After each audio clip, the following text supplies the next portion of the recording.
জাদু ঘুরে যাবে আপনি যদি টানা 14 দিন এই আমলটি করতে পারেন। আপনার উপর যে জাদু করেছে, জাদু তার উপরেই চলে যাবে আপনি যদি বিশ্বাসের সাথে টানা এই আমলটি 14 দিন করতে পারেন। কুফরি কালাম, জাদুটুনা, এটা কিন্তু আমাদের সমাজে এখন অ্যাভেলেবেল। মানুষ এখন মানুষকে আর হাতে মারে না, বাতে মারে না, তাকে কোনো কষ্ট দিয়ে মারে না। দেখা যায় ভাইয়ের সাথে ভাইয়ের ঝগড়া হয়েছে, প্রতিবেশীর সাথে প্রতিবেশীর ঝগড়া হয়েছে, তখন কি করে তারা কুফরি কালাম করে, জাদুটনা করে করে তাকে বান মেরে একদম তাকে মেরে ফেলে, তাকে অসুস্থ করে ফেলে, তার হয়তো বা চোখ নষ্ট করে ফেলে, তার হয়তো বা বান মেরে তাকে নষ্ট করে ফেলে, একদম মেরে ফেলে। এখন মানুষ এখন হাত দিয়ে মারে না বা বকাবাজি করে না বা কোনো ক্ষতি করে না, তারা এখন কুফরি কালাম দিয়ে ক্ষতি করে। সুতরাং যে আপনার উপর জাদু করেছে, আপনি যদি টানা 14 দিন এই আমলটা করতে পারেন, তাহলে যে আপনার উপর জাদু করেছে সে জাদু উল্টা গিয়ে আপনার উপর না লেগে তার উপর লেগে যাবে। আমলটি কীভাবে করবেন? আমলটি আপনাকে টানা 14 দিন করতে হবে, আর অবশ্যই দিনে 2বার করে আমলটি করতে হবে। ফজরের নামাজের পরে একবার আর আসরের নামাজের পরে একবার, এই দিনে 2বার টানা 14 দিন আপনাকে আমলটা করতে হবে। আপনি যদি এটা করতে পারেন, ইনশাআল্লাহ তাআলা যে আপনার উপর জাদু করেছে, জাদু আপনার উপর থেকে তার উপরে চলে যাবে, সে অসুস্থ হয়ে যাবে। আমলটি কীভাবে করবেন? আমলটি করার সিস্টেম হচ্ছে, আপনাকে অবশ্যই ফজরের নামাজের পরে আপনি 1 গ্লাস পানি নেবেন। 1 গ্লাস পানি নিয়ে পানিটা সামনে রেখে ফজরের নামাজটা শেষ করে এরপর আপনি আয়াতুল কুরসি একবার পড়বেন।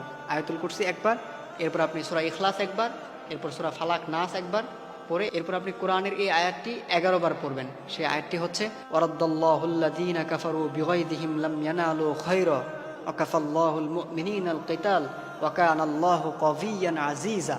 আপনারা কোরআনের এই আয়াতটি পড়বেন, পবিত্র কালামুল্লাহ মাজিদের এই আয়াতটি হাতে গুনে গুনে 11 বার পড়বেন। তাহলে প্রথমে আপনি আয়াতুল কুরসি একবার, তারপরে সূরা ইখলাস একবার, সূরা ফালাক নাস একবার পড়ে এরপর কোরআনের এই আয়াতটি 11 বার পড়ে আপনি আপনার বুকে ফু দিবেন। ফু দিয়ে এরপর হাতে ফু দিবেন, দিয়ে পুরো শরীর মাসাজ করে নেবেন। এটা করার পরে এরপর আপনি আউযুবিল্লাহ বিসমিল্লাহর সাথে আপনি এই আয়াতটি শুধু আগে পরে কোনো কিছু পড়তে হবে না, শুধু আয়াতটি 11 বার পড়বেন। ওয়ারাদ্দাল্লাহুল্লাযীনা কাফারু বিগাইযিহিম লাম ইয়ানালু খায়রা ওয়া কাফাল্লাহুল মুমিনিনাল কিতাল ওয়া কানাল্লাহু কাবিয়্যান আজিজা। আগে পরে কোনো কিছু পড়বেন না, শুধু আউযুবিল্লাহ বিসমিল্লাহ পড়ে এই আয়াতটি 11 বার পরে ওই গ্লাসের যে পানি আছে ওই পানিটাতে ফু দিয়ে এই পানিটা আপনি খেয়ে ফেলবেন।